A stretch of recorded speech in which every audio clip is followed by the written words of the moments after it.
Hi, Sarah. Hello, everybody. Thank you for being here. I don't think there's any way I can stress the importance of these years in your life. And it kind of really takes me back to my college days. People are not joking or exaggerating when they say that this is probably one of the best times of your life. All right, so then let's talk about your schooling days. What type of a student were you, Sarah? Extremely nerdy and selfish because I would understand what the teacher was trying to say in like the first 15 minutes of the class, and the rest of the 45 minutes was spent distracting my friends.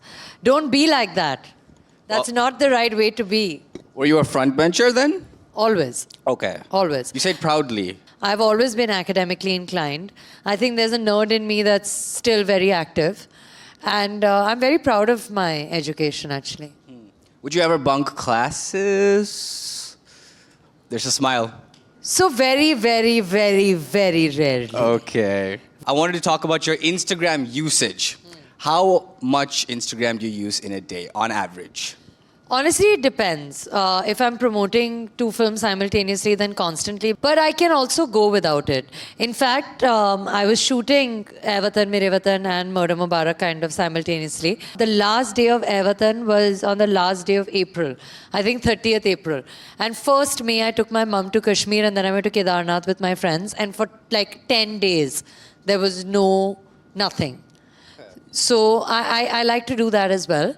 I think I have a healthy relationship with Instagram. How strong do you think your Gen Z lingo is at the moment? You know, I've always thought of myself as a slightly old soul. That's fair, okay. So I don't think my Gen Z lingo is actually very strong. Okay, perfect. Do you know what no cap means, Sarah? Limitless? No. Like there's no cap on this? No. No? Not even close. What is it? Cap means lie.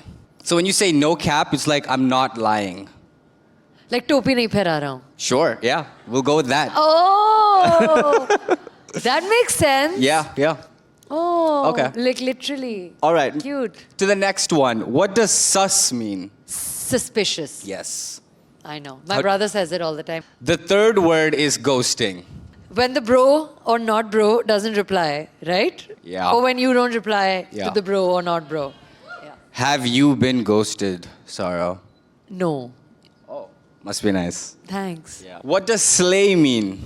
Like killing it, like she slayed. Yeah. Yeah, see? Okay, you're doing pretty well. What does clout chaser mean? Like what those shallow, sad people that are just trying to social climb and chasing the not valuable things in life. Isn't that Okay. what clout is? Like, oh, I want to be cool. Yeah, you nailed it, yeah. There's a shallow undertone, right, to it? For sure. Yeah. Okay, you did really well. If you would give some advice to this generation using some of the words we've learned here today, what would it be? If you really want to slay, don't be a clout chaser. Don't ghost anyone. Well done. Nailed it. Let's talk about your movie that's coming on Amazon Prime. You're playing a character called Usha Mehta, who is a college student as well as a freedom fighter.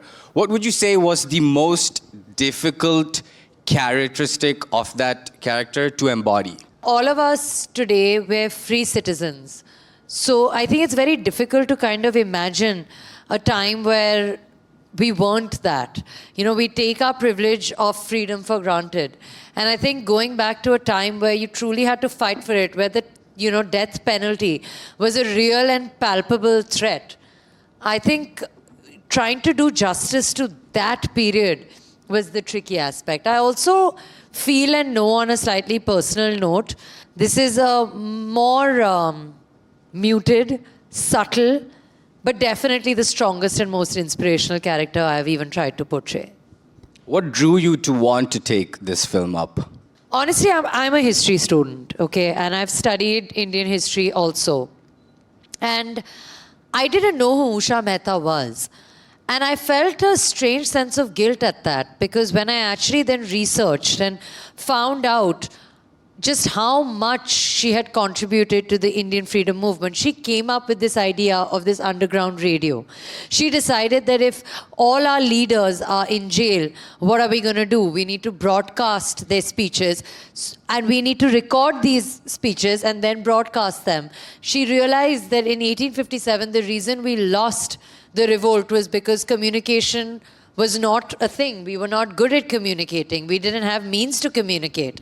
So I think that there was a voice in me that said it behooves me almost to tell a story like this, because it is one that's not just very thrilling and visually stunning and, an ode to the legendary and unsung freedom fighters, all of which is true.